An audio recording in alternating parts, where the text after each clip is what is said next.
Chapter 11. For the first time, even in the darkening light, I was able to see the markings at the end of the long huts. On one was written WSW5 and had a phosphorescent glow. It was the place, all right. I got closer and went up to its door. A warder, a guard, leant against the back of a chair outside. He was wrapped up against the evening chill. I couldn't tell if he had the disease or not, or even if he showed its symptoms. Emboldened by the action of the day, I asked, "I'm looking for some men." "Oh yeah," he drawled. "I've gotten something for 'em." I quickly corrected my accent. "Oh yeah? Sure. What you's got?" "Summit on the hoof." "What yous mean?" he asked. "I mean summit like you have inside, only this un walks," as if he didn't know. He eyed me suspiciously. "Where's their mother?" "With him, of course." My accent seemed authentic enough, learnt from flicks, new vocabulary added as I heard it. The warder nodded towards the interior of the hut. I stepped in. Inside I smelt again the burning wood from the stoves and the putrid air like heavy incense.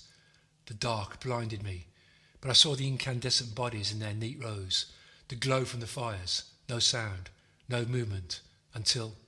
"Speak." "No names," I said. "Where's the business?" "Come out of them shadows," I said, careful to keep my accent and not to speak like an upper. "Where's the business?" "Where's the dob?" "You'll get your credit soon enough." Then from behind the light of the nearest stove, an upper showed his face. I could tell, but it was also the face of a snatcher. "Pleased," I said, offering my hand. He spat. I had made a slight mistake. I noticed his face twitch slightly. "Where?" "Outside. You alone?" "What's it to you?" "I need to know who I'd be trusting," I answered. Another figure stepped from the shadows. "Bring him," the first spoke. "We need real fresh." "Sure," I said. Then, "Tell me, I was curious. Ain't done this afore. What happens to him?" The two men looked at each other. "I'm a new, been sent to learn, understand? There'd be more." The two men exchanged glances. "We take him back." "Back?" "That's right. You're slow even for a sub, eh? You clean?" "Aye," I said. Then I asked, "Tupper?" "Where else?" the other spat. "You think he's going to the bridge?" They laughed. I pretended to be hurt. "He's going to serve his government. This is no place for one of us, an upper, now is it? Might catch something we don't want. Uppers are better than these angels," he laughed. I realised then for certain that the subs who captured me knew I was an upper. "But yous have the shots," I stated, as if I was no longer one of them. "Aye, and that's why he's in good condition, right?" "Right? He's in good, perfect condition. He is an upper. You ain't pulling a fast one." "He's an upper." "We don't pay top money for a sub. Subs can lie for a while like these." "Nor a helper," said the other. "Don't need to hunt helpers." All the time I was speaking with them, I was trying to think up a plan of action. They didn't appear armed, but I knew they must have had weapons close by. Their attitude was casual and arrogant. I realised I was in a dangerous situation, but I felt like I was on a death wish anyway.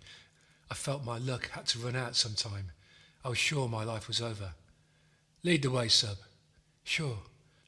We passed outside of the hut and down to its end. "This is the way," I said. The two men followed obediently. Recklessly I turned then, and having taken out the pistol, smashed it over the first skull. I watched the violence of the metal split his skin and bruise the bone. His eyes whitened in the chilly air, and he slumped down. The other froze in disbelief. I turned the gun quickly in my hand and rushed up to his face. With the barrel pointed at his forehead, I said, "Get down on the ground." He did so. I looked back to see if the warder had seen anything, but as I thought, he was hidden by the veranda posts. "I'm going to kill you," I said, "unless you answer everything I ask. Understand?"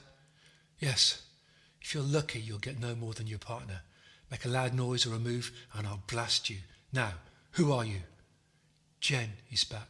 "Who do you work for?" "No one." I pushed the barrel into his face in the same manner I had done with the sub earlier. "No one. We snatch. You know that. We snatch or we get given. There are subs who are always after a quick credit. These bleeding hearts will sell their own kin. Didn't you know?" He knew by my accent, my actions, that I was an upper. Maybe I was the one on the hoof. "Where were you taking..." I went to say me. I looked into his eyes. Yes, he knew all right. "Where were you taking the body?" I pressed. "Need it up, you know. We need perfection, replacements, fresh, you know." "I should kill you. You need shots, he said calmly. You ain't perfect. You're down. What's it to you what I am? What's it to you, he reflected sternly. Don't need shots from scum like you. You've got the disease. You're no use. How do you know? I said sharply. I can tell. Maybe we'd have cut you up quick enough to use. Maybe we'd have left you in one of the huts. I lifted the gun threateningly. Go on, he jeered. What happens to those bastards? I asked. We take them when needed. Not as good as walking one, but they do. The subs swallow it. The subs know what's going on. It's a game. They talk about some dag religion. Some of the craziest subs walk into this hell. Holy shell, fuck. When we need limbs desperately, we come for them. Don't cost much. Not as much as a live, fresh one. Reckon you haven't had the disease long? He said slowly. Reckon your mind's all right? Shame we didn't get you. A mind like yours would have been worth something, he laughed. It took all my control not to kill him there and then. You working for the L? He shook his head. Don't you mess with me, you hear? He smiled. You working for the L? He smiled again, and so I smashed in his right eyeball. The scream from him, though I quickly smothered his face, was loud enough to warn the warder. I hit him again to knock him out. Sure enough, the warder came. I hid. As he stepped towards the body, I crunched him on the back of the skull. He went down heavily. I was getting crazed. I was losing all sense of morality. I was losing all sense of who I was. I felt as if I was disappearing. Rushing back into the hut, I pulled the pipes, taking the blood mixture and thinning material to and from each of the beds. Was it my imagination, or did I catch glimmers of thanks from those imprisoned bodies? Had I released them from the cruelest of oubliettes, or had I just crawled into the deepest, darkest hole myself? Outside, I took a quick breath and ran towards the scrub country. I cursed myself for not hunting for weapons, but I knew time was against me, always against me. But tomorrow was another day. I thought back to the subs and how their blood would be thickening and clogging up their internal organs, how their minds might either be sent into a lasting frenzy or, I hoped, some peace before the final and ultimate stillness of death. I wandered in the bleak countryside as the temperature dipped. From one of the hilltops I could look back and across the wayland. It looked beautiful from a distance. All I could do was try and find somewhere to spend the night as comfortably as possible. The thought of finding another hut crossed my mind, to lie in the fetid but warm air of the breathing zombies. But I also realised that if a police or army operated in subearth, then all the huts would probably be investigated. What I actually found out only half surprised me. While I walked across the hilltop, I heard a buzzing sound from the distance. The sky was partially clear of cloud as the evening seemed to freeze. Scrambling down a bank, I hid as two low-pulse helicopters approached. They travelled about a quarter of a league per minute, and I was able to note everything about them. The markings showed they belonged to the inner government, and they were armed. Down towards the valley floor, there was a scooped piece of rock covered in part by a thick autumnal green bush. Winter was only weeks away, the great solstice of Xmas. I crept in and huddled my body into a ball.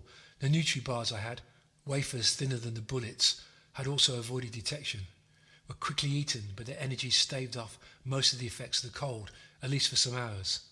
It was as my body temperature dropped and the night grew blacker that I heard the terrible sounds of the night. I also became aware that my ankle had grown numb. The toe next to my big toe on my good foot was unnaturally cold also. I spoke out loud. The disease is tending, and then I laughed. Then I froze mentally. I'd meant to say, spreading. Was it the beginning of my mind breaking up, or just the cold, or just the effect of being apart from everything? As I tried to take chunks of sleep, all the images of my recent past came back to haunt me. There was the face of Z emerging from the shadows when she first came to speak to me. There was the doctor probing me as I lay strapped to the table. My wife's face smiled from a sea of blank faces at some indistinguishable cocktail party. There was the face of the sub who had tried to sell me to the snatchers. The eyes of the sex sub who had given me directions. The innocent face of baby Adam, and the delight on the face of the woman who was to mother him. My world had collapsed. If I lived or died, I did not care, but I was determined my wife and child should live. It was true that I spent much of that cold, lonely night thinking about my selfishness, but also about the emptiness of life in the upper world, and I started to dwell on the name, Mystery Lands, which Z had spoken of, and wondered if these lands did indeed exist. I tried to put another plan together in my head, but each time I came up with something, I would remember that I had the disease, and it was spreading, that without a shot I was doomed, and that I was no nearer sorting out Z and the blackmailer. I was no nearer, indeed, further than when I had started. Drifting in and out of consciousness, I found my dreams bleak and horrific. Once I woke from some snatch to lifelessness to imagine a chimpanzee biting into the flesh of my calf. The irony was that I could not feel that calf. I got up and left the hiding place to stamp down the bank to the base of the valley. A stream ran at its bottom and reflected a briefly exposed glint of moonlight. It was eerie and beautiful. I splashed water onto my face, wanted to drink from the stream. I had a terrible thirst, but I dared not risk it. So much of the water was contaminated. I even laughed that I should care. I had the shell-in-dag disease after all. I was no lucky holy fuck. I took out my final tube of dry water, sucked on it, then pissed into the stream. By that time I was far too cold to sleep again, and so headed for the other side of the valley floor and the hill opposite. Walking set up a rhythm that seemed to keep me sane and warmer. I kept on getting the image of a chimp with the head of a human, a grotesque reality that bit into my subconsciousness. I could not rid myself of the details of this aberration, and then the face of Dr. Krentz would flood my mind with his smiling, tiny stumped teeth and cynical eyes. Walking steadily, I climbed the hill and then headed back towards Wayland. I had the chimney stack as a landmark, so I knew I could enter from a different direction. Stopping to examine the details from the digital of where Z should be, I glanced up at the sky and its developing bands of sunrise colour. The night had been long and drained me of much energy and boldness. In the distance there was a stone building, which I headed for. Stars still shone away from the rising sun as I pushed a rotting wooden door open and dropped down onto a pile of stinking rags. As subearth grew warmer, then sleep came upon me, and curling into the fetal position, I grabbed a couple of hours of much-needed, uninterrupted sleep. A hole in the stone wall of the hut framed the sun that had climbed high enough to firstly bathe my face in its light, then irritate me into a yawning, sour-breathed dawn. It was vendredi. I was still alone, but the power of the new day fortified me, and a resilience stirred once again. At every opportunity I plotted positions and features into my digital. Risky enough. Taping the machine back against my skin, I then took out the shiny paper of the map. I thought about how the map had been drawn. I realised how unused I was to reading, if not on a screen, writing or drawing. I tapped, I spoke, I ordered, but I rarely, if ever, let my fingers hold a manual, pen, pencil. There was something deep in my thoughts that contemplated the freedom of this form of expression. Sure, I could do anything with the digital, but it dictated the parameters of expression. Maybe there was only a subtle difference in this range of expression compared with the manual, but it intrigued me. I even stopped one moment, took up a stone and swished meaningless lines through some earthly dust. Only children did that kind of thing. Back in Wayland, I wrapped a cloth about my face. I had taken it from the stone hut, dropped my head down and walked stiffly in both legs. Nobody paid me a second glance. Most of the sex subs ignored me. Only the older ones or those with faces distorted by accidents and secondary diseases paid me attention. I thought about the life code. To exist. I did of sorts. To maintain the laws. I had not. To create. I had long ceased to. To increase. Perhaps I already had. And I'd forgotten the last part of the code. I went through them all again in different orders, but I couldn't remember the last part. Or was it the first part? I panicked and broke out in a rash. The code was part of every upper's nature. It was who we were and what distinguished us from the subs. Stepping into the dark interior of a shop, I felt for some money. I wasn't sure if the shop would take credit in the normal fashion. I wasn't sure if it would take money. I hung around until someone asked how much dob a piece of sorry-looking fruit was. 2,000, came the reply, or I'll take credit at 60%. The customer laughed, and then after a pause, so did the shopkeeper. Looking in my pocket, I found a 5,000. It was curious to handle this paper money. It'd been difficult to get it legitimately. I needed to eat and drink something substantial, but also had a terrible scratching pain inside my gut. I still couldn't remember the final part of the code. The shopkeeper asked me what I wanted, and I bought some black bread and a clay pitcher of grog. As I handed over the dob, I heard the buzz of low pulses again. The shopkeeper took the dob suspiciously. The low pulse grew loud enough for it to have landed. I need to shit, I said. He half smiled at the politeness of my expression, and realising my mistake, I said, I need to fuck slurry. Cost you? Take it, I said. Through the back on them's left. I moved stiffly to the back door in the blackness of shadow. Man, he said, take this, and he threw me a jar. Thank ye. The jar contained leaves. I shut the door behind me as an upper pilot entered the shop. I didn't take the time to shit, as I so desperately wanted, but climbed out of the glassless window and out into the back courtyard. I did empty the contents of the pitcher before escaping, the jug I left by the slurry hole. In another dark and damp corner, I stuffed the bread into my mouth. Then I pissed standing and shitted squatting down. The leaves ran out. A child stuck his head around the corner and caught me. Paid no attention either. I was indistinct, and it was then that the final part of the code came to me. Breathing deeply, I convinced myself my mind was still intact, but I was losing the sense of my own boundary. I was losing sense of the life code. Tightening my belt, I kicked dust over the slurry and shuffled out into the narrow streets. I hung my head, but this time in a kind of shame.